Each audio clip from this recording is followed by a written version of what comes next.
جاؤں تو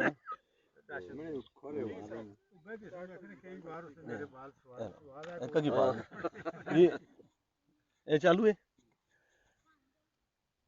السلام علیکم جی، آج ہم ٹیکسلا بیٹھک اور گندھارا ریسورس سینٹر کے سے پراپر طریقے سے پہلا پروگرام ہمارا ہو رہا ہے، جو کہ آج ہمارے مہمان ہیں مالک اشتر صاحب اور میرے استاد محترم محبوب صاحب، ماسٹر محمد محبوب صاحب بیٹھے ہوئے ہیں، افتخار صاحب بیٹھے ہوئے ہیں اور دوسرے افتخار صاحب بیٹھے ہوئے ہیں، اشفاق صدیقی صاحب بیٹھے ہوئے ہیں۔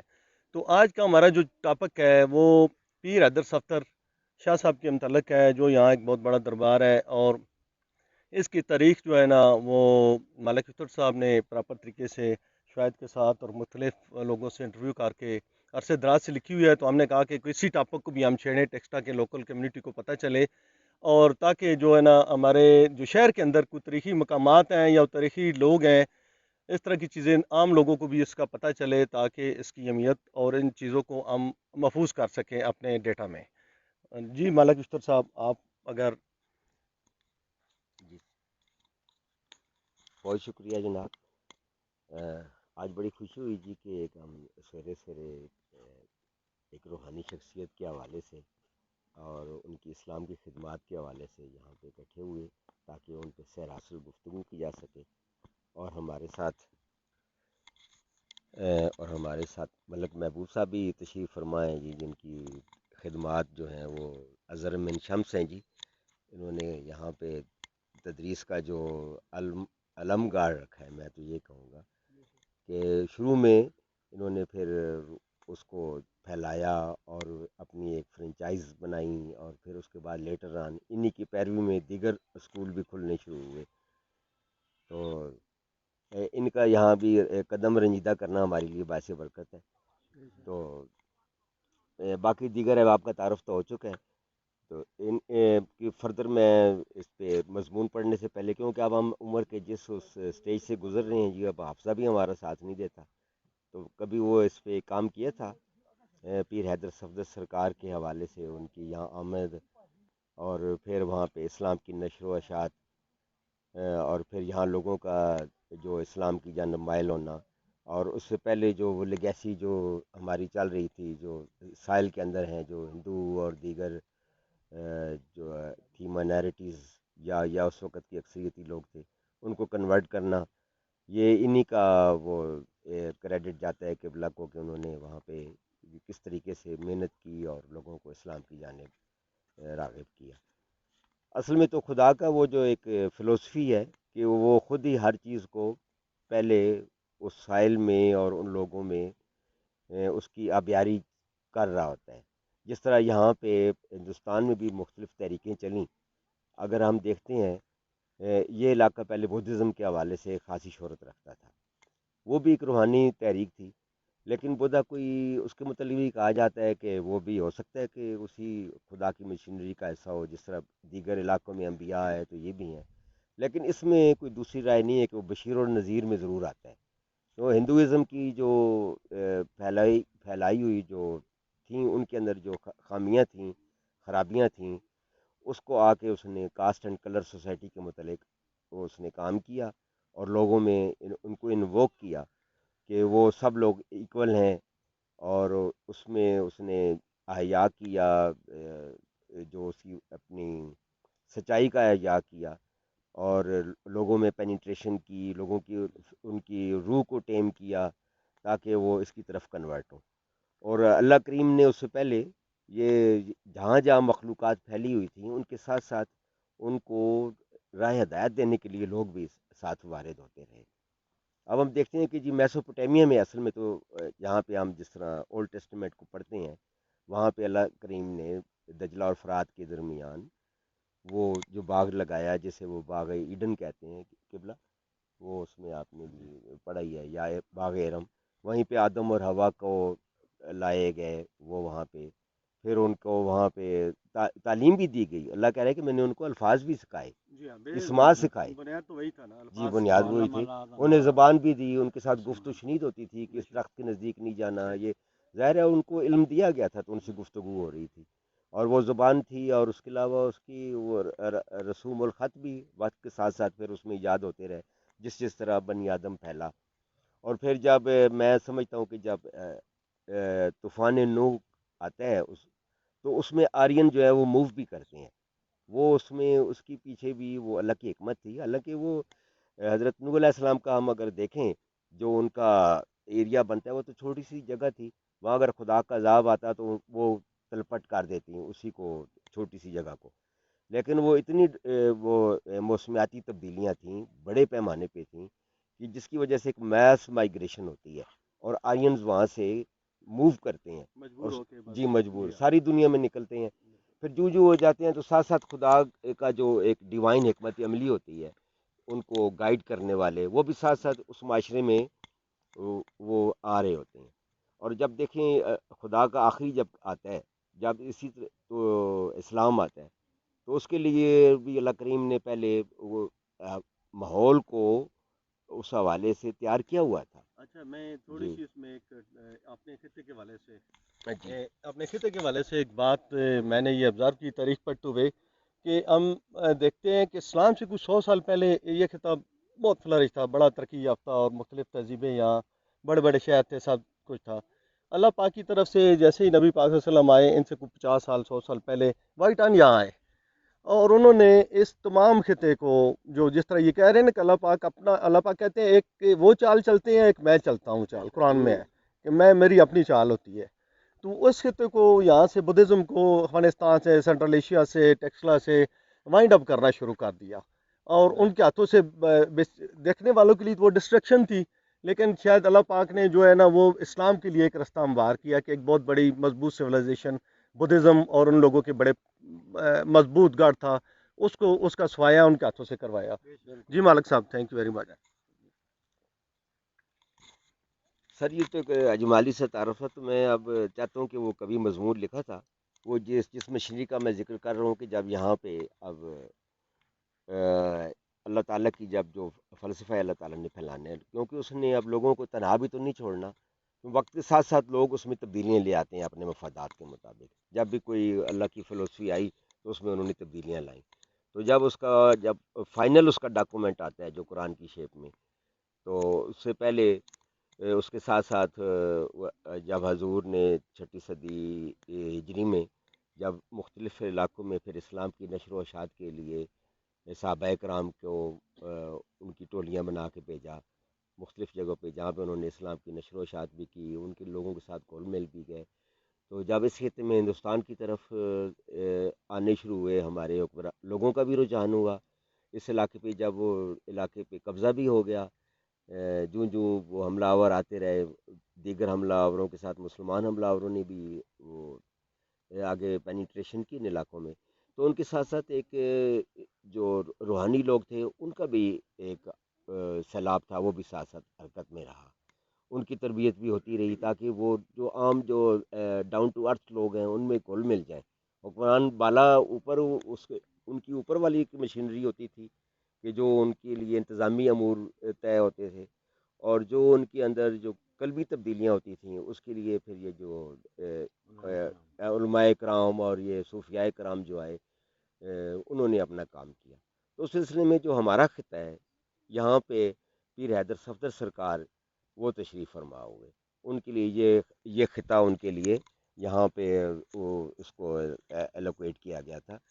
تو اس حوالے سے میں یہ مضمون اس زمانے میں تیار کیا تھا. تو میں ذرا آپ کو اس پوری تاریخ کے حوالے سے, جیسے میں نے لوگوں سے بھی وہ دیکھا, وہ جو ان کے سینہ بسینہ آ رہی تھی تاریخ, اس کو اکٹھا کیا, اور جہاں کہیں سے بھی مجھے کوئی مواد ملا تو میں نے اس کو اکٹھا کر کے تو یہ اس کتابی شکل دی, اور اس کو میں آج آپ کے سامنے چاہتا ہوں کہ آپ بھی اس سے مستفید ہوں.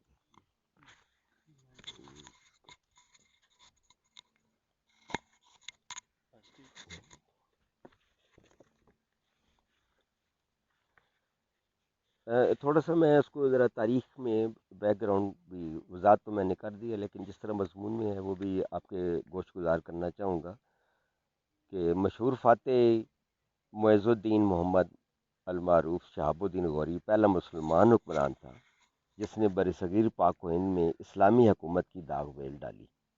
وہ 1192 عیسوی میں ترائن کے فیصلہ کن مارکے میں ہندو راجہ پرتھوی راج چوہان کو شکست دینے کے بعد دہلی کے تخت پر براجمان ہوا۔ شہاب الدین غوری کو عباسی سلطنت کی تائید و حمایت بھی حاصل رہی۔ خلیفہ بغداد نے اپنی وفاداری کے اظہار کے طور پر اسے سند خلافت سے نوازا۔ جو ابن سلطان غوری نے بھی عباسی خلیفہ الناصر کا نام رائج الوقت سکوں پر کندہ کروا کر حساب برابر کیا۔ شہاب الدین غوری کی آمد سے پیشتر خواجہ معی الدین چشتی اجمیری بھی تشریف لا چکے تھے۔ انہوں نے مقامی لوگوں میں اسلام کی ترویج اور اعیاد سے متعلق ماحول خاصا سازگار بنا دیا تھا، اور یہی وہ پس پردہ عوامل تھے جو سلطان کے اقتدار کے لیے تقویت کا باعث بنے۔ شہاب الدین غوری پرتھوی راج سے نمٹنے کے فوراً بعد عازم اجمیر ہوا اور خواجہ صاحب کی زیارت سے مستفید ہوا۔ شہاب الدین غوری کی ہندوستان میں تشریف آوری سے تقریباً 2 صدی قبل یعنی 1001 عیسوی میں سلطان محمود غزنوی شمالی ہند کو فتح کر چکا تھا۔ سومنات کی تاریخی فتح کے موقع پر عباسی خلیفہ قادر نے یکجہتی کا مظاہرہ کرتے ہوئے اسے بھی سند خلافت عطا کی تھی۔ مسلم حکمرانوں کی آمد کے ساتھ ساتھ صوفیاء اور فقہاء میں اسلام کا پیغام لے کر ہندوستان کی سرزمین پر تواتر سے وارد ہوتے رہے۔ یہ لوگ آفاقی محبتوں کے امین اور صلح کل کے علم بردار تھے، اور عوام و خواص میں جلد گھل مل جاتے۔ یوں مقامی ثقافت کی اثر پذیری اور صوفیانہ رنگوں کی آمیزش سے فنون لطیفہ نے نئی کروٹ لی۔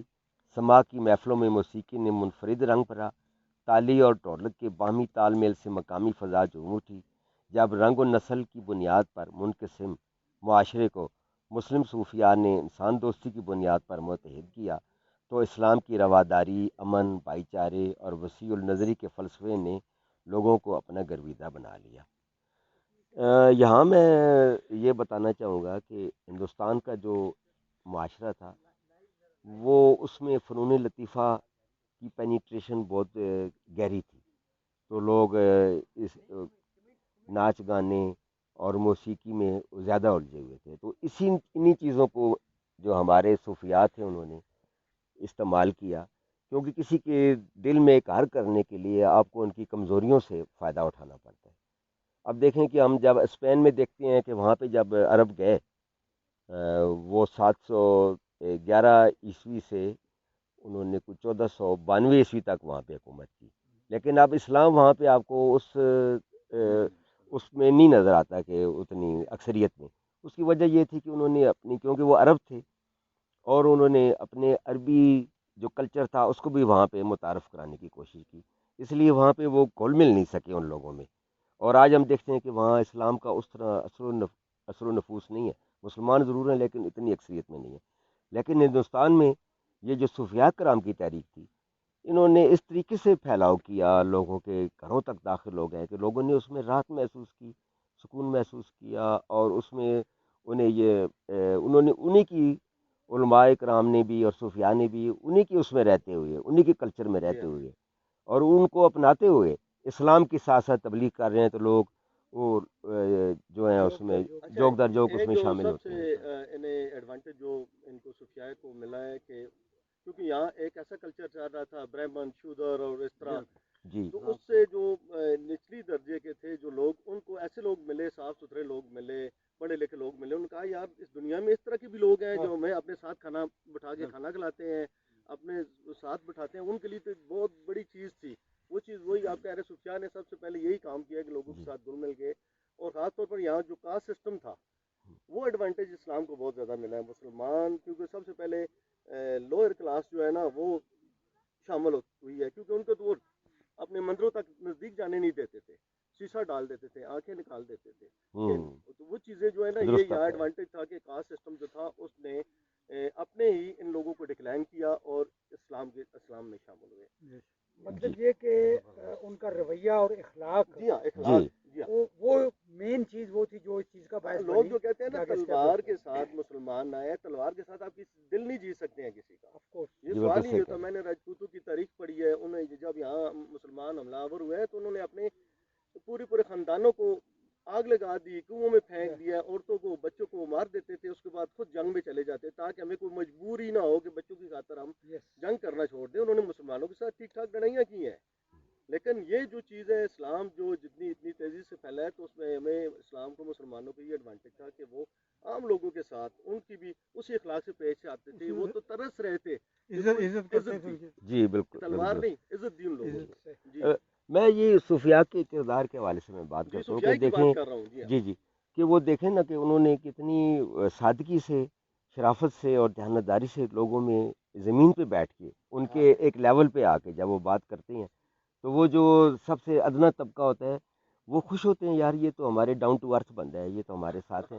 تو وہ وہاں پہ پھر جو اقتدار میں جو اسلامی حکومت تھی وہ ان کے لیے نان نفع کا بندوبست بھی ہو جاتا تھا، اور ادھر سے ان کو محبت ملتی تھی، جو کہ ہندوستانی معاشرے میں تو وہ کاسٹ اینڈ کلر پہ بیس کر رہا تھا. تو وہ جس طرح آپ نے فرمایا تو وہ ان میں خاصی وہ ایک اخلاقی گراوٹ پیدا ہو چکی تھی اور فاصلے پیدا ہو چکے. اسلام نے سب کو، لوگوں کو جوڑا، اونچ نیچ ختم کی، اور وہ سماجی جو اونچ نیچ جس طرح قبلہ کہہ رہے ہیں کہ وہ سب لوگ اکٹھے ہو گئے. تو ایک نیا یونیورسل معاشرے کی نا پرداخت ہوتی ہے وہاں پہ.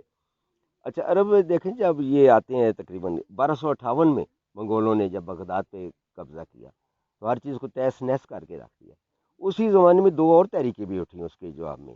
ایک ابن تیمیہ کی تحریک ہے، وہ پھر انہوں نے عرب کے وہ سخت طرح ہارڈ لائنر تھے، اور ساتھ جلال الدین رومی کی تحریک ہے، وہ جو لوگوں کو پھر اسی حوالے سے اکٹھا کر رہے تھے، ان میں وہی روح پھونک رہے تھے کہ وہ جو ان کے معاشرے میں جو نرم رویوں کو، اور ابن تیمیہ نے ذرا سخت رویہ اختیار کیا کہ نہیں جی یہ جو اسلامی جو شریعت ہے اس کا بھرپور ہونا چاہیے، نفاذ ہونا چاہیے.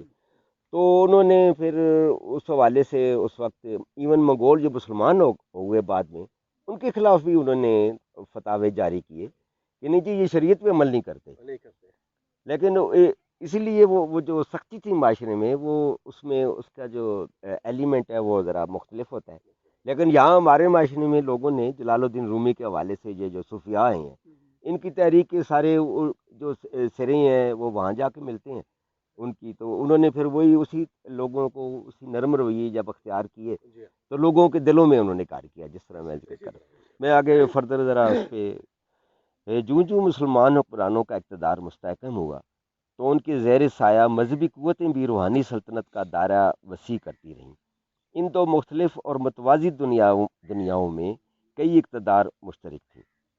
بادشاہ وقت کی طرح صوفی کامل بھی اپنی شہرت میں یکتائے روزگار تصور ہوتا. شاہی دربار کے مقابل خانقاہ موجود تھی. دربار تو برخاست ہو جاتے مگر خانقاہوں میں دن رات عقیدت مندوں کا میلہ لگا رہتا. حکومتی عہدوں کی طرز پر شیوخ کی جانب سے بھی خلفاء اور نائبین کا تقرر کیا جاتا. اعلیٰ حکومتی کابرین آداب شاہی کو بلائے طاق رکھ کر اپنی عقیدت کا اظہار کرنے ان آستانوں پر خود حاضر ہوتے، اور بعض حکمران تو پا پیادہ آ کر شرف ملاقات حاصل کرتے.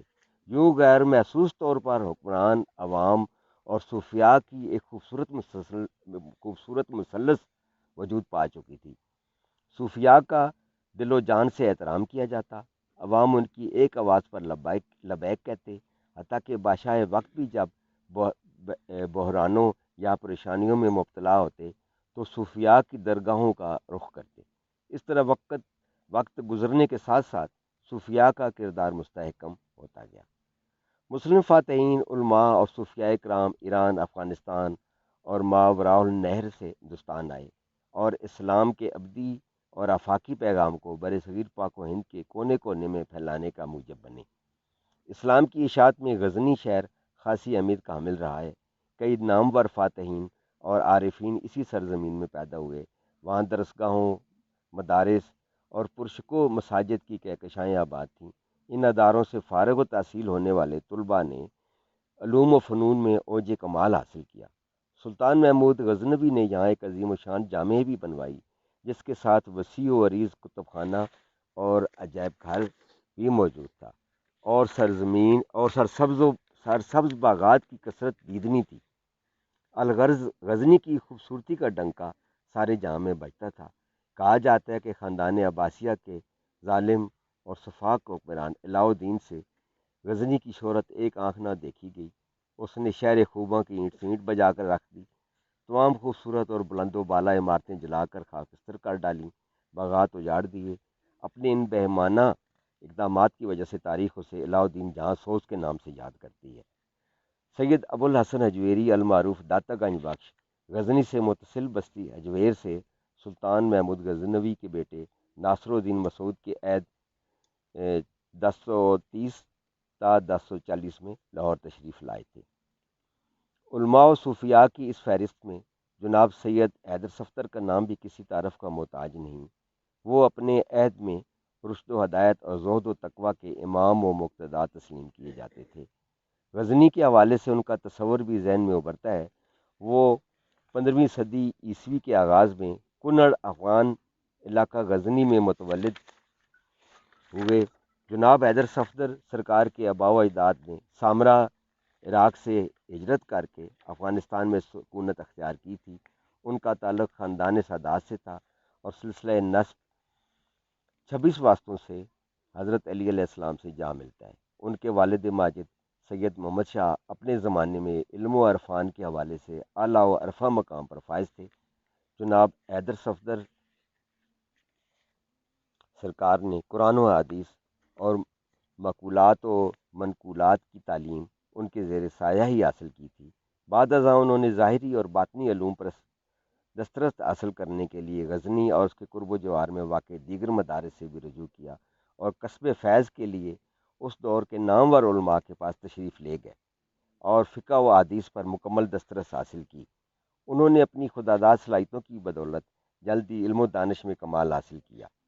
اس دور میں علماء و مشائخ کی اکثریت ہندوستان کا رخ کر رہی تھی اور اس طرح آفاقی تحریک ایسا بننے کے لیے جناب حیدر صفدر سرکار کے نام کا قرہ بھی نکل آیا۔ چنانچہ انہیں بھی ہمیشہ کے لیے افغانستان کو خیر آباد کرنا پڑا اور ہجرت کی غرض سے ہندوستان کی جانب رخت سفر باندھا۔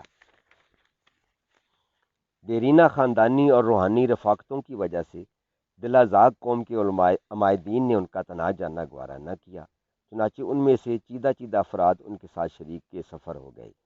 تاریخ دانوں کی رائے میں دلازاق دراصل ساکا کی تبدیل شدہ شکل ہے۔ اس سے مراد سیتھین قوم ہے۔ یہ وہی جنگجو تھے جو پہلی صدی عیسوی میں شمال مغربی علاقوں سے آ کر گندھارا پر قابض ہوئے اور موجودہ ٹیکسلا کو اپنا صدر مقام قرار دیا تھا۔ جناب حیدر صفدر سرکار اپنے رفقا کی میت میں کئی روز کی کھٹن سفر کے بعد بالآخر اپنے پڑاؤ یعنی اوچ شریف وارد ہوئے۔ اوچ ان دنوں سندھ کا حصہ تھا اور ماضی میں اس صوبے کا دارالحکومت بھی رہ چکا تھا۔ اوچ شریف باولپور سے 50 کلومیٹر جنوب مغرب میں دریائے ستلج اور چناب کے سنگم پر واقع ہے۔ تاریخ دانوں کی رائے میں یہ قصبہ مہاراجہ بکرمان جیت کی حکومت سے بھی پہلے آباد تھا۔ 326 قبل مسیح میں جب سکندر اعظم کا اس راستے سے گزر ہوا، اس وقت بھی یہاں ہندو راجہ کی حکومت تھی۔ ہندوستان میں وارد ہونے والے اولین صوفی شیخ صفی الدین غازرونی 1007 نے عیسوی ان کا تقریباً وہ پیریڈ بنتا ہے، نے یہاں اولین اسلامی دارالعلوم قائم کیا جس میں سینکڑوں طلباء تعلیم حاصل کرتے تھے۔ اس طرح یہ خطہ علماء کرام اور مشائخ عظام کی آمد کا مرکز بن چکا تھا۔ مدارس میں دینی علوم کے ساتھ ساتھ تصوف، طریقت اور شرعیت کی تعلیم دی جاتی۔ جب حیدر صفدر سرکار تشریف لائے اس وقت یہاں عارف کامل حضرت بہاؤالدین، ان کا جو پیریڈ ہے 1401 سے 1517 کے درمیان بنتا ہے جی، خاصے معروف تھے۔ چنانچہ انہوں نے بھی سلطان المشائخ سے کسب فیض حاصل کیا اور علم کی مزید اعلیٰ مدارج ان کی صحبت میں ہی طے کیے۔ اس عظیم شخصیت کے فیضان نظر کا یہ اثر تھا کہ جناب حیدر صفدر سرکار نے اسرار معرفت، رموز تصوف و دقائق کے طریقت میں کمال حاصل کیا۔ انہوں نے یہاں ایک طویل عرصہ ریاضت اور مجاہدات میں بسر کیا۔ دھیرے دھیرے علم و عرفان کے پیاسے ان کی چوکٹ کا رخ بھی کرنے لگے۔ اس طرح رفتہ رفتہ اوچ ملتان اور اس کے اطراف میں ان کی شہرت پھیلنے لگی، حتیٰ کہ مقامی حکومت کے ایوانوں میں بھی ان کا چرچا سنائی دینے لگا۔ غالب گمان ہے کہ حیدر صفدر سرکار کی دینی خدمات کے اعتراف کے طور پر ہی ان کے لیے خان کا خطاب تجویز کیا گیا، جس کے بعد وہ وام شاہ فتح خان کے لقب سے بھی معروف ہوئے۔ ولایت کے اوج کمال پر فائز ہونے کے بعد انہوں نے شمال مغربی پنجاب کی جانب اسلام کی تبلیغ کے لیے کوچ کا حکم ملا۔ چنانچہ وہ اپنے مقلدین اور ہمراہیوں کی قلیل جماعت کے ساتھ سب سے پہلے لاہور تشریف لائے اور حضرت داتا گنج بخش کے مزار پر انوار کے احاطے میں چند روز قیام کیا۔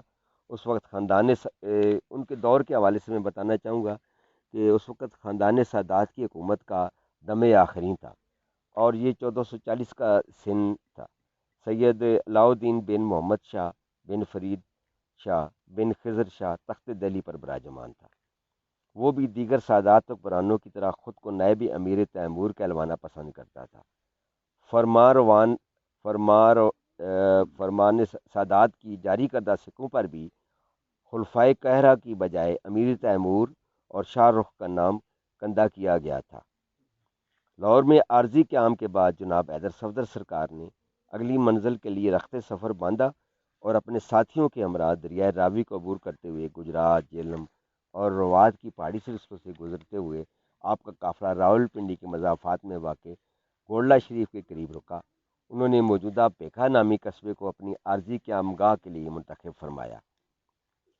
یہ قصبہ عہد حاضر میں پاکستان کے دارالحکومت اسلام آباد کے عین دل میں واقع ہے۔ اس علاقے میں ہندوؤں کی اکثریت تھی۔ یہ لوگ راولپنڈی سے ٹیکسلا تک مختلف آبادیوں کی صورت میں پھیلے ہوئے تھے۔ آج بھی یہاں قدیم مندروں کا وجود ان کی اکثریت کا منہ بولتا ثبوت ہے۔ پیکھے میں دیگر مذاہب کے لوگ بھی آباد تھے۔ سب سے پہلے پیکھا نامی شخص حیدر صفدر سرکار کی تعلیمات اور حسنی کردار سے متاثر ہو کر حلقہ بگوش اسلام ہوا۔ اس کا تعلق گجر قوم سے تھا۔ لفظ گجر دراصل گاؤں اور چر سے مشتق ہے۔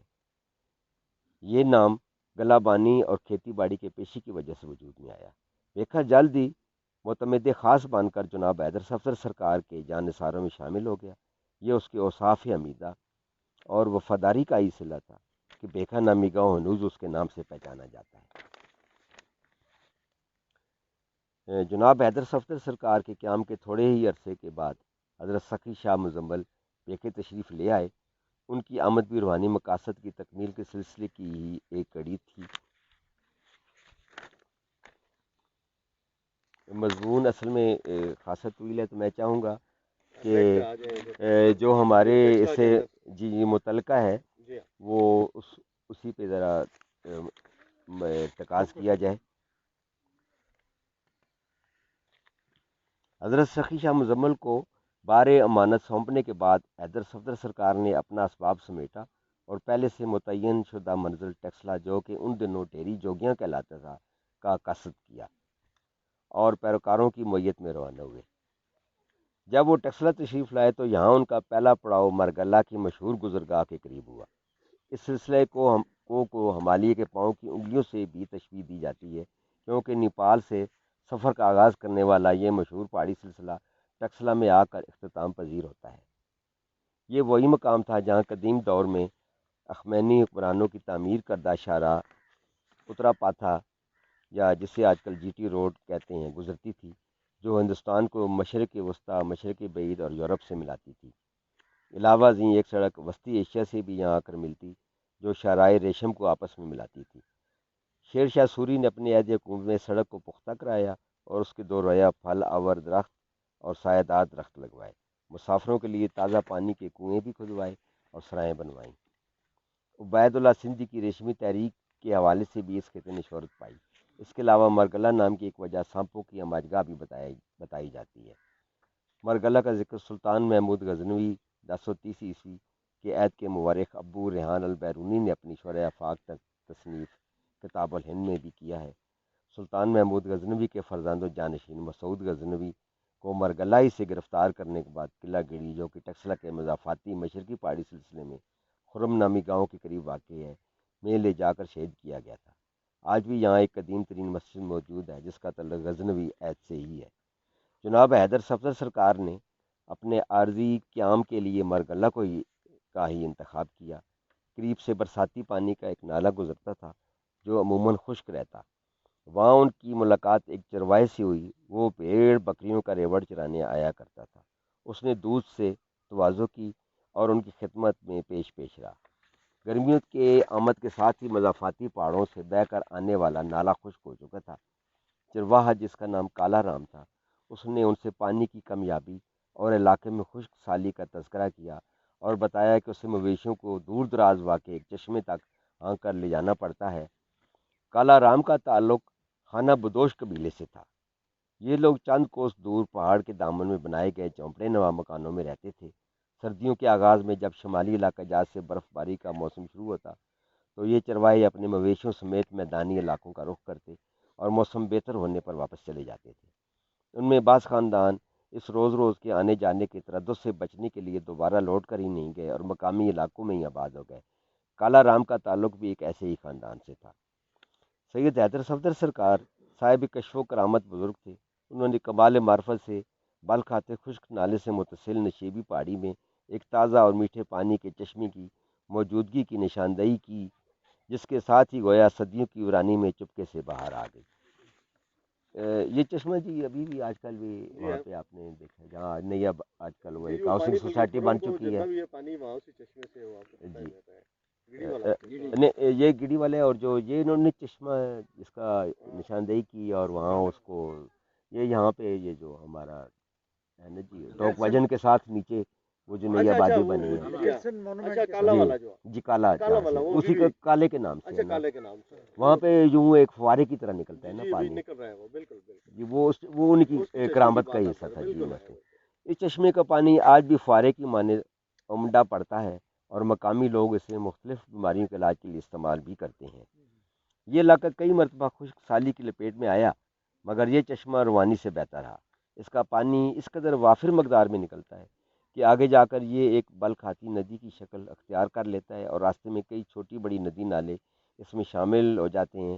نشیبی علاقوں کو سراب کرتی ہوئی یہ ندی بالآخر اٹک کے مقام پر دریا سندھ میں جا گرتی ہے۔ آج کل یہ ندی کالا کے نام سے ہی منسوب ہے اور کالا نالا کہلاتی ہے۔ جناب حیدر صفدر سرکار کی آمد اور پانی کی چشمے کی دریافت کی خبر جنگل کی آگ کی طرح سارے شہر میں پھیل گئی اور لوگ ان سے ملنے کے لیے حاضر ہونے لگے۔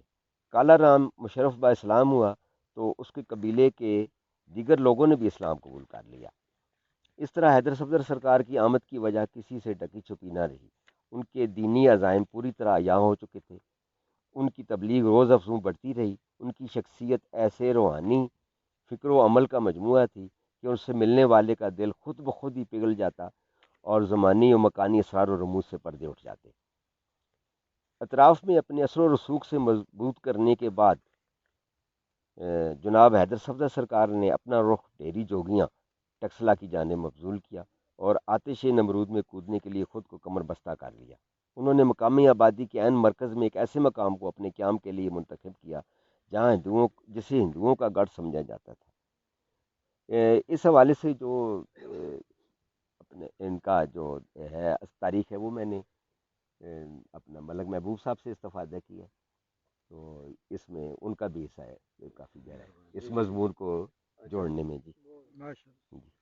تو یہ ان کے جہاں پہ وہ رہ رہی ہیں کیونکہ ان کے قریبی ہیں، ان کے وہ جو احباب و اجداد بھی ہوں ان کے ساتھ ہی وہ تشریف فرما ہوئے یہاں پہ لائے اور وہ تو انہوں نے ان کے ساتھ دیا۔ اور ٹیکسلا کی بہت ساری جو خاندان ہے وہ کلیم کرتے ہیں ہم بابا کے ساتھ آئے ہیں جی اور اس طرح مطلب بہت فیملی جو ٹیکسلا کے پراپر پرانے رہنے والے لوگ ہیں جی وہ چاہے وہ ان کے پیروکار تھے جو بھی تھے ان کے ساتھ جو سفر کر رہے تھے ان لوگوں کے ساتھ وہ سفر کرتے ہیں لوگ نا جی جی جی تو وہ بہت ساری فیملیز یہ کلیم کرتی ہیں جی ابھی بھی وہ جو محلہ ہے ان کا جی ہاں وہ ان کے جو مریدین ساتھ آئے تھے انہی کے نام پہ محلہ مجاور کے نام سے پہچانا جاتا ہے جی۔ تو کیونکہ یہ بھی ان کا بھی وہاں قریب ہی اٹھنا بیٹھنا اور ساری چیز بالکل روحانی تعلق بھی ہے جی۔ تو اس حوالے سے میں نے یہ فردر جو ہے نا ان سے جو میں نے جو ہے چیزیں جو ڈرائیو کی ہیں وہ آپ کو گوش گزار کرتا ہوں۔ انہوں نے مقامی آبادی کے عین مرکز میں ایک ایسے مقام کو اپنے قیام کے لیے منتخب کیا جسے ہندوؤں کا گڑھ سمجھا جاتا تھا۔ وہاں ان کا ایک عام مندر بھی واقع تھا۔ قدیم وقتوں میں یہاں عظیم و شان سالانہ میلہ لگا کرتا تھا جس میں مہابھارت کا ناٹک بھی رچایا جاتا، نوجوان رقاصاؤں اور طوائفوں کے رقص ہوتے۔ چونکہ ٹکسلا بین الاقوامی شاہراہ کے سنگم پر واقع تھا اس لیے مشہور منڈی ہونے کے ناطے دور دور سے سوداگر سامان تجارت کے ساتھ ساتھ یہاں وارد ہوتے اور ہر جنس دستیاب تھی۔ نیز سپاہیوں کی تفریح تباہ کے لیے عیاشی کے تمام اسباب بھی موجود تھے۔ قافلے یہاں پڑاؤ کرتے اور سفر کی تھکان دور کی جاتی۔ مقامی طور پر شراب بھی کشید کی جاتی تھی۔ مذہبی تقاریب کے موقع پر ہندوستان بھر سے عقیدت مند جمع ہوتے اور اپنے تہوار دھوم دھام سے مناتے۔ ٹیکسلا ان دنوں ٹیری جوگیاں کہلاتا تھا۔ یہاں ہندوؤں کا مشہور قبیلہ ناگی آباد تھا۔ یہ لوگ سانپوں کی پوجا کیا کرتے تھے، اسی لیے یہ مقام ٹیری جوگیاں کے نام سے معروف ہو گیا۔ سنسکرت زبان میں ٹیکسا کا مطلب کالا ناگ بھی ہے۔ یہاں سانپوں کے پجاریوں کی بڑی تعداد آباد تھی۔ اس قبیلے سے تعلق رکھنے والے لوگ ناگی بھی کہلواتے تھے، جس کا معرب ناجی ہے۔ جس طرح ایک نذیر ناجی بھی تھے ناجی، جی ہاں، نذیر جی، ناجی ہے، جی ہاں۔ رائٹر کا تو کام رائٹر سے، لیکن اصل میں وہ ناگی ہے نا پرانا، وہ اس سے پھر معرب جو ہے عربی میں، کیونکہ وہ جی جی ہاں۔ گاف اور جیم کا جو آپس میں تکرار ہے اس والی۔ جوگی قبیلے سے تعلق رکھنے والے یہ لوگ ٹیکسلا کے مضافات میں بھی آباد تھے، جیسا کہ راول پنڈی کے لغوی معنی سے بھی یہاں ہے۔ راول کا مطلب جوگی یا سنیاسی بھی ہے، اور پنڈ سے مراد دیہ یا موضع ہے۔ اس سے بخوبی یہ نتیجہ اخذ کیا جا سکتا ہے کہ یہ علاقہ راول قوم کا مسکن رہا ہے۔ تو اس کے جہانگیری میں بھی مرقوم ہے کہ راول ہی دراصل جوگی قبیلہ کے لوگ تھے۔ راول پنڈی کا پرانا نام گجی پور بھی رہا ہے، جس کی وجہ تسمیہ یہ بیان کی جاتی ہے کہ اس کی بنیاد سانپوں کی پوجا کرنے والے قوم کے سردار راجہ گج نے یا گیج نے رکھی تھی۔ جیسے گنج منڈی جی اسی نام سے آگے جی، گنج اسی منڈی نام رہی۔ سے پھر وہ جی ہاں۔ اس کی فنیٹک ویریشن۔ جناب حیدر صفدر سرکار کے سکونت پذیر ہونے کے بعد مقامی جوگی نے انہیں بے دخل کرنے کی بھرپور کوشش کی، اور کئی مرتبہ راہ میں مزاحم بھی ہوئے، مگر حیدر صفدر سرکار کو عوام کی حمایت حاصل ہونے کی وجہ سے انہیں ہر بار ناکامی کا سامنا کرنا پڑا۔ چنانچہ اطراف سے مایوس ہونے کے بعد وہ ایک ایسی صلح پر مجبور ہوئے جس کے نتیجے میں انہوں نے اس علاقے سے دستبردار ہونا پڑا۔ لوگوں کی اکثریت تیزی سے حلقہ بگوش اسلام ہو رہی تھی۔ اپنا عرصہ حیات تنگ پا کر باقی ماندہ جوگیوں نے نقل مکانی میں عافیت جانی اور اپنے گروؤں کے ساتھ راول پنڈی سے ہوتے ہوئے جہلم کی پہاڑیوں کی جانب نکل گئے اور ٹلہ جوگیاں نامی قصبے میں سکونت اختیار کی۔ ٹلہ جوگیوں میں جو لوگ گئے کہ وہ یہیں سے جوگی تھے، یہیں کے رہنے والے تھے، وہ اس کی تاریخ اسے بھی قدیم ہے، لیکن وہ انہی جوگیوں کے نام جوگی سے کی زیادہ وجہ سے پہچانی ٹلہ تو جاتی۔ تھا جوگی، پھر یہ چلے گئے وہاں۔ جی، جی ہاں۔ جہلم شہر سے 25 کلومیٹر جنوب مغرب کی جانب 1000 میٹر کی بلندی پر جوگیوں کی اس خانقاہ کی باقیات آج بھی دیکھی جا سکتی ہیں۔ یہ جوگی گرو گورکھ ناتھ کے پیروکار تھے اور کان چھدوا کر اور لکڑی کے بندے پہنتے، اسی مناسبت سے انہیں کن پٹھے بھی کہا جاتا تھا۔ الیگزینڈر کننگم کی رائے کے مطابق قدیم دور میں یہ ٹیلہ سورج دیوتا بلناتھ کے نام سے منسوب تھا اور ٹلہ بلناتھ کہلاتا تھا، لیکن گورکھ ناتھ جسے شیو دیوتا کا اوتار سمجھا جاتا ہے کہ یہاں آنے کے بعد یہ خطہ ان کے نام سے پہچانا جانے لگا۔ گرو گورکھ ناتھ کی آمد کا زمانہ 15ویں صدی عیسوی بنتا ہے، اور یہ وہی دور ہے جب سید حیدر صفدر کی آمد سے متنفر ہو کر ٹیکسلا کے جوگی وہاں سے نکلنے پر مجبور ہوئے تھے۔ جب سید حیدر صفدر سرکار اپنے مقلدین اور اقربا کے ساتھ ٹیکسلا میں آباد ہو گئے تو یہ مقام ٹیری جوگیاں کی بجائے ٹیری شاہ کہلوانے لگا۔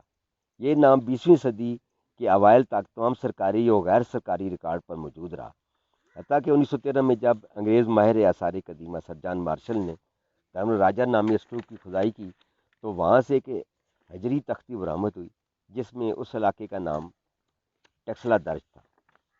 اس انکشاف کے بعد ریلوے اسٹیشن کا نام ٹیری شاہ سے تبدیل کر کے دوبارہ ٹیکسلا رکھ دیا گیا اور دیگر کاغذات مال میں بھی تبدیلی کر دی گئی۔ جناب حیدر صفدر سرکار نے امن کا پیامبر بن کر جہاں ایک خوبصورت مسجد اور مدرسہ تعمیر کیا، وہاں اقلیتوں سے آزار یکجہتی کے طور پر ہندوؤں کی مرکزی عبادتگاہ کو بھی جوں کا توں رہنے دیا۔ آج بھی یہ قدیم مندر زبان حال سے ماضی کی شان و شوکت کے قصیدے گاتے نظر آتا ہے۔ مرد ہور حیدر صفدر سرکار کی آمد کا یہ مبارک اثر ہوا کہ شہر سے ان تمام خرافات کا یکسر خاتمہ ہو گیا جس نے تمام فضا کو پراگندہ کر رکھا تھا۔ تاہم علاقے میں تجارتی سرگرمیاں یوں ہی برقرار رہیں، اخلاقی اور روحانی اقدار کا احیاء ہوا، یوں سچائی اور علم و حکمت اپنے آفاقی اقدار کے ساتھ انسانیت کی اخلاقی تکمیل کے لیے دوبارہ سرگرداں ہو گیا، اور معاشرے میں فلاحی عناصر کا غلبہ ہونے سے امن و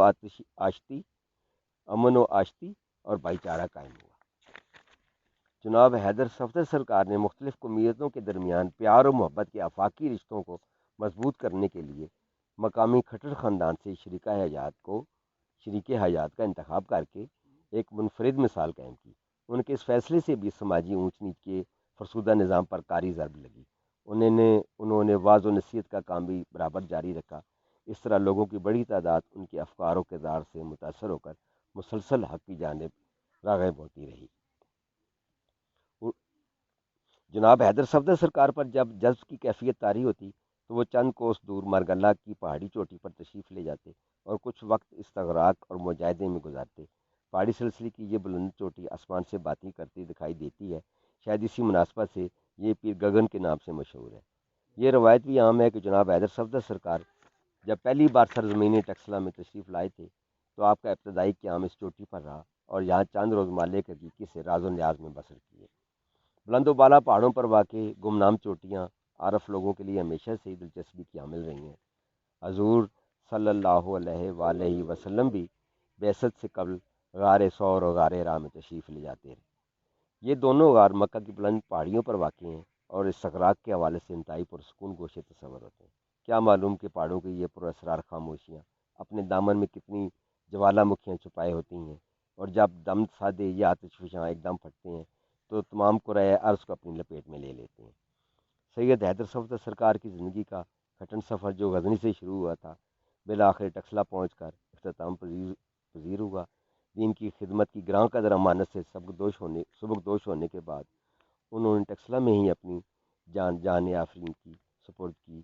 انہوں نے جس مقام کو اپنی آخری آرامگاہ کے لیے منتخب کیا تھا، وصیت کے مطابق انہیں وہیں دفن کیا گیا۔ ان کی رحلت سے تاریخ کا ایک روشن اور درخشاں باب اپنے اختتام کو پہنچا۔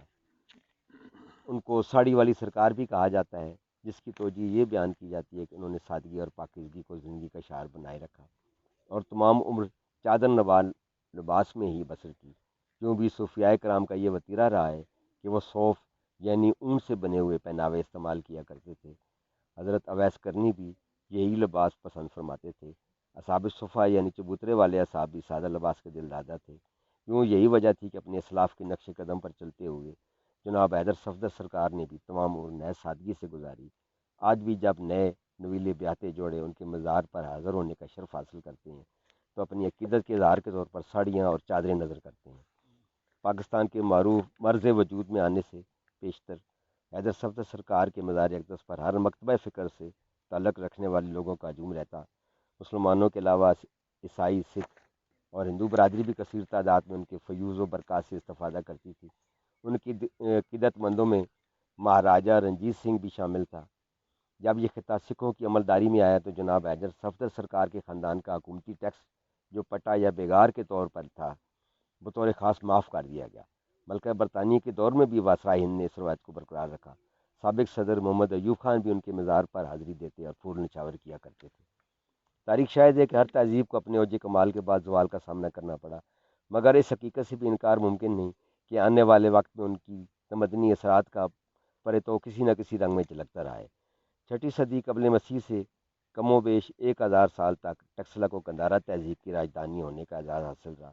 آج ایک بار پھر اس کے پہلو میں ملک کا جدید ترین دارالحکومت اسلام آباد آباد ہو چکا ہے۔ اس طرح ان دونوں عام شہروں میں دیگر کئی مماثلتوں کی طرح ایک قدر یہ بھی مشترک ہے کہ یہاں روحانی اقدار کی پرداخت بھی ایک ساتھ ہوئی۔ بہت شکریہ جناب۔ اچھا ماشاء صاحب اسی تلفظ نال سب نے بھی ایک قبر ہے، اس کے بارے میں کوئی روشنی پائے گی؟ جی میں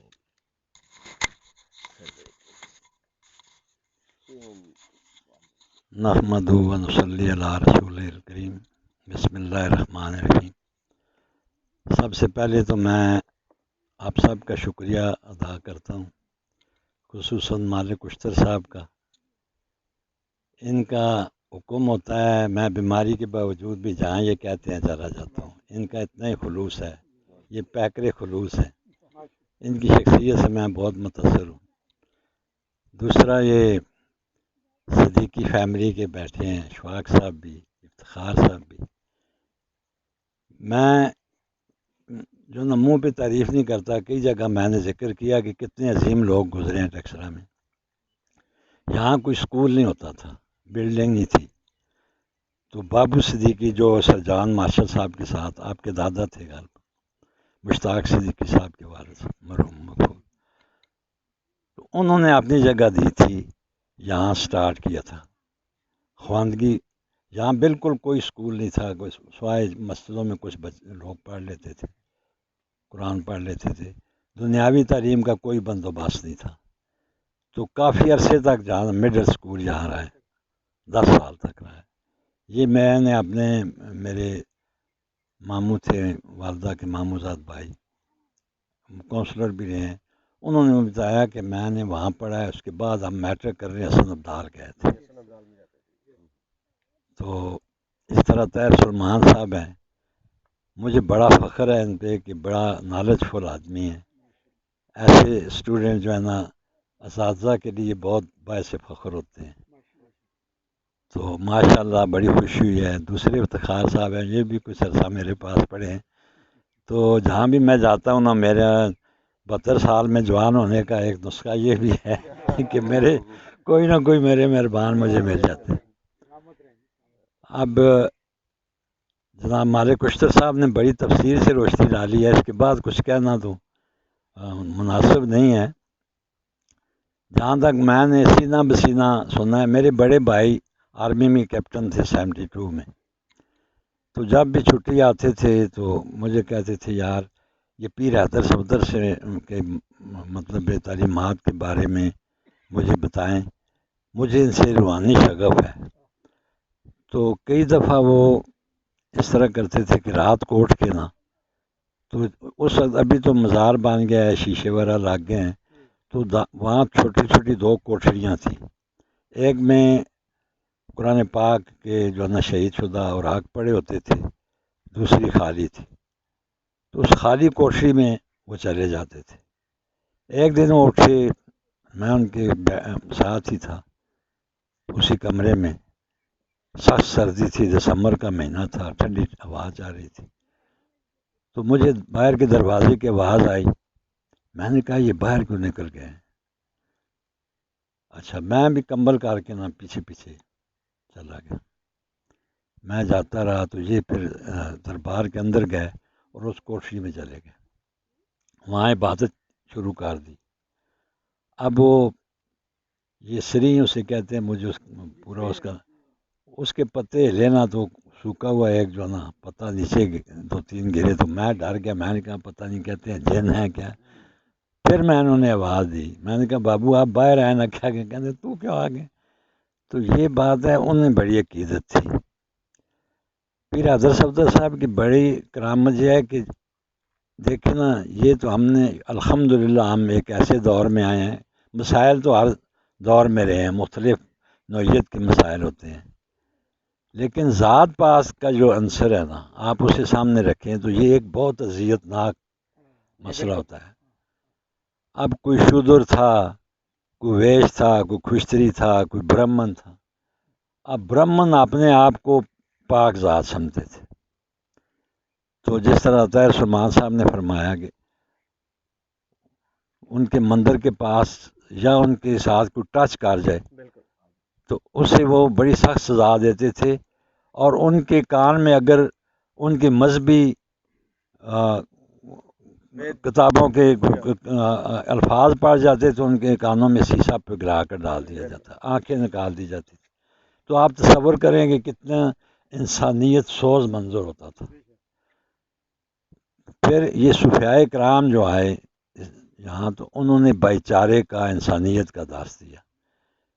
تو جب لوگوں کو پتہ چلا کہ ہمیں تحفظ بھی ملے گا اور ہمارا جو نا وہ جو ہے ایک احترام ہوگا، تو بغیر کسی وجہ کے وہ فوراً کلمہ پڑھ لیتے تھے۔ پھر صوفیاء کرام کا طریقہ یہ رہا کہ انسانیت کا درس دیا، تھوڑی سی بھی چیز ہوتی تھی اسے بانٹ دیتے تھے۔ اور جس طرح مالک اشتر صاحب نے پڑھا کہ یہ موسیقی جو قوالی ہے، اب بعد مسالے کو اعتراض کرتے ہیں، لیکن اس وقت کی ضرورتیں تھیں، یہ انہیں قوالی کا رنگ دیا کہ لوگ اکٹھے ہو جائیں، کیونکہ جسے نوبت کہتے ہیں، وہ نوبت بجتی تھی، لوگ اکٹھے ہوتے تھے، پھر وہ تبلیغ کرتے تھے۔ ہندو ہے، سکھ ہے، مسلمان ہے، یہی کلچر ہماری اس پاکستان بر صغیر میں بھی ہے، کوئی خان ملک یہ وہ راجا۔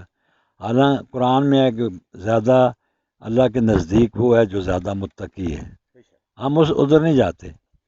لیکن اب بھی یہ جو نا عصبیت ہے قوم ذات کی، اس کو لوگ برتری کا ذریعہ بناتے ہیں، یہ اچھی بات نہیں ہے۔ بہرحال یہ پہچان کے لیے ہے کہ چلیں کوئی کسی طرح پہچانا جائے، اس کے علاوہ اس کا کوئی نہیں ہے۔ تو یہ اس درس کی وجہ سے لوگ جوگ در جوگ اسلام میں آئے، اور یہ ملانگ لوگ جو ہیں یہ بھی معاشرے کے ستائے ہوئے لوگ ہیں۔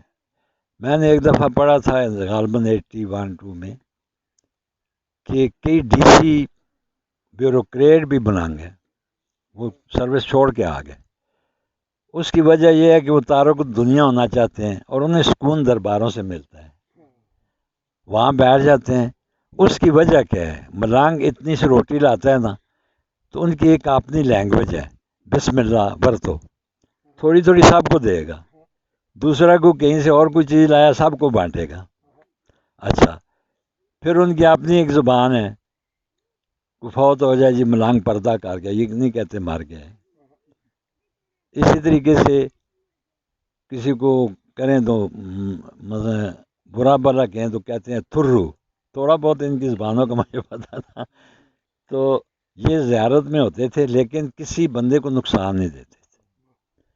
ٹھیک ہے وہ سکون کی خاطر بھنگ وغیرہ پی لیتے تھے، لیکن یہ ہے کہ کوئی انہیں مطلب لوگ بھی اچھے تھے، لوگ زمیندار تھے، کسان تھے، روٹی کا کوئی مسئلہ نہیں تھا، کوئی لسی پہنچا دیتا تھا، کوئی روٹی پہنچا دیتا تھا، وہ پیٹ بھر لیتے تھے۔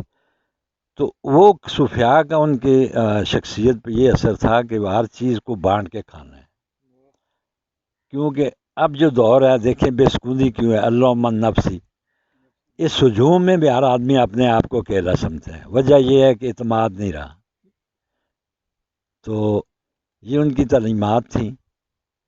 اب بھی اپنے اپنے طریقے سے لوگ آتے ہیں، سلام کرنے آتے ہیں، اپنے اپنے مسالک ہیں، جو بھی ہے، اس بارے میں کچھ نہیں کہتا، لیکن جا کے یہ دعا کرنی چاہیے کہ اللہ تعالیٰ ان کی درجات بلند کرے۔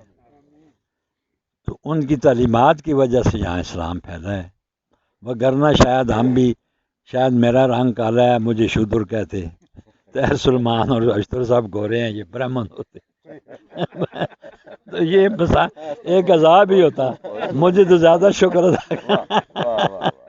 تو الحمدللہ ان کے اگر گہرائی میں سوچا جائے تو بڑی بات ہے۔ میں بڑا مشکور ہوں، خاص کر میں یہ منہ پہ میں کبھی تعریف نہیں کرتا، یہ سچی میں دل سے بات کر رہا ہوں۔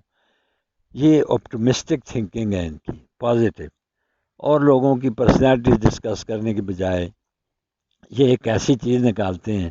اب مجھے بھی خوشی ہوئی ہے کہ مجھے یہاں لے آئے ہیں، میں نے بڑے عرصے میں مطلب کے بعد میں گھر سے نکلا ہوں، ایک تنگ کمرے میں رہ کے بندہ نہ ہوا تو ٹی وی لگا لیا یا کوئی رسالہ اخبار پڑھ لی، یہ زبردست چیز ہے۔ تو طاہر سلمان صاحب کا میں مشکور ہوں، اور خاص کر ان کا بھی۔ تو یہ ذرا بڑی بات ہے کہ یہ پازیٹیو ان کی تھنکنگ ہے، آپٹمسٹک تھنکنگ ہونی چاہیے۔ ہماری یہاں نیگیٹو تھنکنگ بہت ہے، بیٹھ جائے ہوٹلوں میں بیٹھ کے وہ فلاں یہ کیا، فلاں نے یہ کیا، تو وی آلویز ڈسکس پرسنالٹیز۔ انگریز کہتے ہیں نا above average mind discuss ideas, average minds discuss events, and below average minds discuss personalities. ہم زیادہ، میرے سمیت زیادہ ہم بلو ایوریج مائنڈ میں ہیں۔ تو یہ بڑا ان کا کنٹریبیوشن ہے۔ اللہ خوش رکھے انہیں، اللہ انہیں زندگی دے، صحت دے، عزت دے، میری دلی دعا ہے۔ والسلام۔ اوکے۔ اچھا جی، میرے استاد نے میری تعریف کی۔ ہم تو ڈسپلن ان سے سیکھا ہے، کیونکہ ایئر فورس سے آئے تھے استاد محترم، اور میتھ ہم ان سے 8ویں تک پڑھتے رہے ہیں، اور جتنا ڈرتے ہم ان سے ڈرتے تھے، کلاس میں آتے تھے تو بالکل اس طرح، اور اتنا زبردست سوٹڈ بوٹڈ ہوتے تھے، اور ان کی پرسنلٹی کا اتنا اثر ہے کہ میں یقین کریں، میں یہ اب بھی احترام ہم کرتے ہیں، ماشاء خلیل صاحب آ جائیں، یہ آ جائیں، کوئی بھی، تو مجھے وہی پتہ چلتا ہے کہ اس طرح مارنا انہوں نے کوئی نہیں ہوتا تھا کسی بچے کو، لیکن وہ اس طرح کلاس، ہاں گن گرج تھی، اور وہ ریبن کی این کے پہنی، اور سوٹ بوٹ اور جوتے ان کے اتنے کلاس کے ہوتے تھے۔ یعنی یہی چیز دیکھیں، انسپائریشن کیا ہوتی ہے نا، آپ اپنے بڑوں سے لیتے ہیں نا، یہ ہمارے بڑے تھے، تو صفائی ستھرائی، تو بال چمک رہے ہیں، اور مطلب ہر چیز A1، اور بھی اساتذہ کرام آتے ہیں، لیکن پرسنالٹی کے حساب سے جو ہے نا وہ محبوب صاحب ہمارے اسکول میں اب اول پھر تالیاں اول درجے پہ once again. تھے کہ واہ اور یہ نہیں میتھمیٹک میں بھی وہ چیزیں ہم ظاہر ہے ہمارے لیے استاد تو وہی بہت بہترین شخصیت ہوتے ہیں لیکن وہ ان سے ہم نے بہت کچھ سیکھا ہے اللہ کا شکر ہے الحمدللہ اور ہم ڈسپلن جو دیکھیں اساتذہ کا کام ہے کہ طالب علموں کو ڈسپلن سکھائیں اور اب آج کل جو ہمارے اسٹوڈنٹ ہیں وہ دیکھیں اساتذہ کرام کا احترام بھی نہیں کرتے ہیں اور وہ ادب احترام وہ چیزیں ختم ہوتی جا رہی ہیں اخلاقیات کا جنازہ نکل گیا ہے ہم نے ایک ایسی ریس میں اپنے معاشرے کو لگا دیا ہے کہ وہ ریس ایسی ہے کہ چیزیں گیجٹ گٹھے کریں چیزیں گٹھی کریں کار لے لیں گھر بنا لیں جبکہ یہ معاشرے کی ترقی کا راز نہیں ہے معاشرے کی ترقی کا راز ہے کہ آپ ان کو دیکھیں جتنے میں بڑے معاشروں کو میں نے اسٹڈی کیا ہے یا بڑے لوگوں کو دیکھا ہے جو بہت بڑے ہو جاتے ہیں تو وہ واپس ریورس ہو جاتے ہیں وہ فارم ہاؤسز بناتے ہیں یا اکیلے ہو جاتے ہیں جیسے درویش بن جاتے ہیں وہ کہتے ہیں یار دنیا سے جان چھڑائیں نا تو وہ چیز جو اخلاقیات ہے اس کا جنازہ نکالا گیا ہے ہمیں ایک ایسی ریس میں ڈال دیا ہے ہمارے جو بیوروکریٹس ہیں ہماری انتظامیہ ہے کوئی بھی ہم بھی اس میں شامل ہیں ٹھیک ہے سب سے پہلے ہم نے جو انسٹیٹیوٹ تباہ کیا ہے وہ ہماری ایجوکیشن تھی اساتذہ کرام تھے اور ان کا ہم نے احترام کرنا چھوڑ دیا ہے جو لوگ اساتذہ کرام کا احترام نہیں کرتے ہیں وہ قوم کبھی بھی ترقی نہیں کر سکتی لکھ لیں وہ پستیوں میں جائے گی سب سے بڑے معلم جو تھے سب سے بڑے استاد تھے نبی پاک حضرت محمد مصطفیٰ صلی اللہ علیہ وسلم اور ان کی امت تو ہم ہو کے ضلالت میں ہے امت ہو کے ہم ضلالت میں ہیں ہم آپس میں ایک دوسرے کے ساتھ لگے ہوئے ہیں کوئی فقہ کے اوپر لگا ہوا ہے کوئی کس کی چیز کے اوپر لگا ہوا ہے اللہ کا واسطہ ہے یار اپنی عبادت کریں اللہ کو ڈائریکٹ کر کے اور اب برداشت نہیں جی برداشت ضرورت ہی نہیں ہے آپ کو کسی کے آپ کو اللہ پاک نے جو کہا تھا کہ آپ حکمت کے ساتھ پیغام پہنچا دے بس میرا کام ہے آگے ہم تو ڈنڈا لے کے کھڑے ہیں نا جی کہ آپ کو یہ کروانا ہی کروانا ہے تو اساتذہ کی میں سب سے ریکویسٹ ہے اساتذہ کرام کو اور اسکولوں کے ان چیزوں کو وزٹ والدین کا کام ہے میرے والد وزٹ کرتے تھے اساتذہ کرام سے میرے ڈیٹا پوچھتے تھے ٹھیک ہے تو جس وجہ سے ہم نے یہ سب کچھ سیکھا ہے اور چیز اور والدین کا کام ہے اسکولوں میں ویسے بھی جائیں اپنے بچوں کا اور چھوٹی عمر سے وہ کریں یہ ناخن میرے ہیں تو یہ اساتذہ کرام کی وجہ سے مجھے کھاتے ہیں میں نہا کے نکلتا ہوں تو ان کی وجہ سے کپڑے اچھے پہن لیتے ہیں تو ان کی وجہ سے تو یہ ہم نے ان سے سیکھا ہے والدین ایک لیول تک آپ کو سکھاتے ہیں لیکن آپ معاشرے سے سیکھتے ہیں تھینک یو ویری مچ جی آج کا پروگرام بہت زبردست ہوا تو میں شکریہ ادا کرتا ہوں استاد محترم صاحب کا صدیقی فیملی کا افتخار صاحب کا مالک اشتر صاحب کا ایک اتنی زبردست تاریخ انہوں نے بیان کی ہے تو انشاءاللہ ہمارے گندارا ریسورس سینٹر اور ٹیکسلا بیٹھک کے عادش صاحب آج صاحب سے جو ہے نا پیاری شخصیت جو ہمارے جو تھوڑے لیٹ آئے اور عادی صاحب جو ہے نا عادی شاہ صاحب تشریف لائے اور ہماری حوصلہ افزائی کی انشاءاللہ تعالی ہم نیکسٹ پروگرام بھی جو ہے نا ایک اچھے ٹاپک سے لے کے آئیں گے تاکہ ہماری تاریخ ہمارے بچے جان سکیں ارد گرد کے لوگ جان سکیں کہ ٹیکسلا میں اب بھی وہ ایسی بیٹھک ایسی نشستیں ہوتی رہیں گی جس سے ہمیں علم نالج آپس میں محبت رواداری اور ایک دوسرے کے مسائل کو سمجھنے کی اور ہم چھوٹی چھوٹی چیزوں پر لڑائی کرنے کی بجائے ہم ایک بڑی جنگ کریں بڑی جنگ کیا علم کی قدروں کی نالج کی وہ جنگ ہوتی ہے جی ہاں تو میں سب کو پیغام دوں گا جو ٹیکسلا میں جو ہمارے پڑھے لکھے لوگ ہیں جو چھپے ہوئے ہیں اچھا وہ سامنے نہیں آ سکتے کیونکہ سیاست نے ایک ایسا ہمارے اوپر لبادہ ڈال دیا ہے کہ سیاستدان ہمارے اوپر مسلط ہو گئے ہیں اور وہ سب سے نائل سیاستدان ہیں انہیں کچھ بھی نہیں آتا ہے سوائے اپنی ذاتی پروجیکشن کی اپنے خاندان کی پروٹیکشن آگے 1000 سال کی جمع پونجی گٹھی کرنی نا تو میں تمام ان لوگوں سے